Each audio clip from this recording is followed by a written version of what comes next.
Welcome to EK Station, the home of music.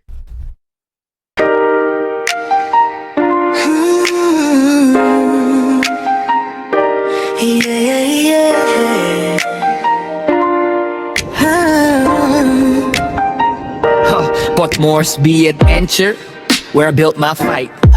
From kitchen stoves to motel lights, trabaho lang para sa pamilya, that's the plan. Pero kapwa Pinoy, bakit tayo nagsisiraan?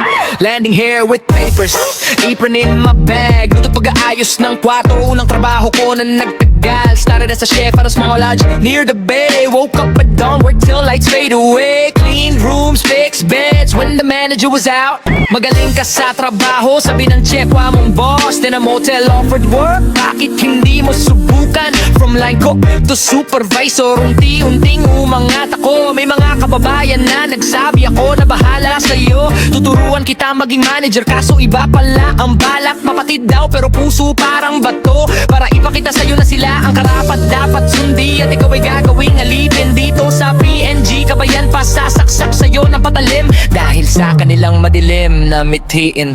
F Tavale sa PNG, mula kusina hanggang opisina, motel to kay bar, pinaghirapan ng lahat ng dapa. Kapwa kababayan pa ang nagdudulot ng dusa. Paano tayo uunlad kung tayo hindi nagkakaisa?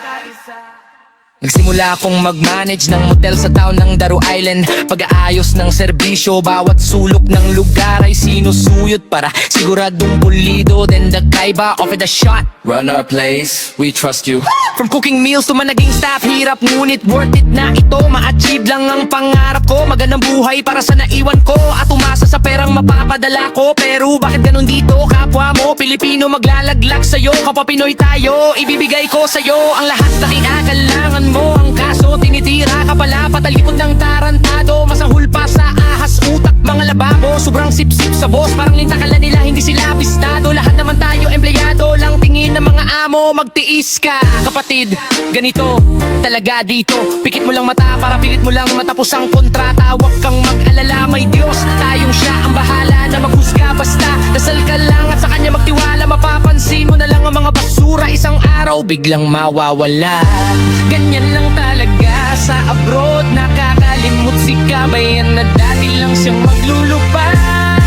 Huwag mo sa PNG, mula kusina hanggang opisina, motel to kay bar, pinaghirapan ng lahat ng dapa. Kapwa kababayan pa ang nagdudulot ng dusa.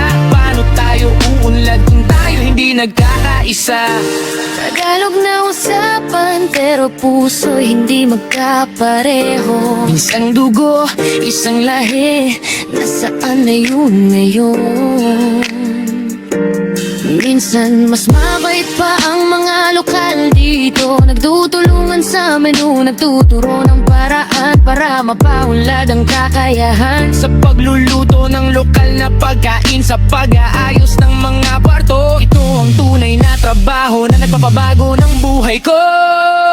Hindi lahat naman, may mga totoo ring kaibigan, tinutulungan ka kapag ikaw ay nahirapan. Sa kay bar na pinamamahalaan ko, sa motel na aking inayos, nagbabahagi ng paraan, nagtutulungan sa bawat gawain. Mula chef hanggang manager, lahat pinakirapan. Ito ang tunay na kababayan, hindi puro siraan. Kaya't sa mga tagapagmana ng kumpanya, makinig kayo, huwag ninyong pag-inita ang kapwa ninyo Pinoy. Nandito lang tayo para magtrabaho, kasi ang amo itatapan lang tayo pag hindi na tayo produktibo.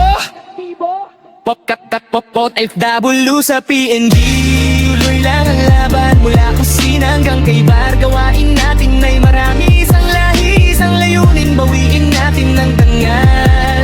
Magkaisa tayo ngayon, itayo ang pagiging tunay na Pilipino.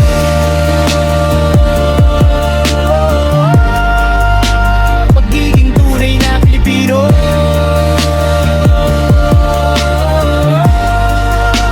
Pagiging tunay na Pilipino. Thank you for watching.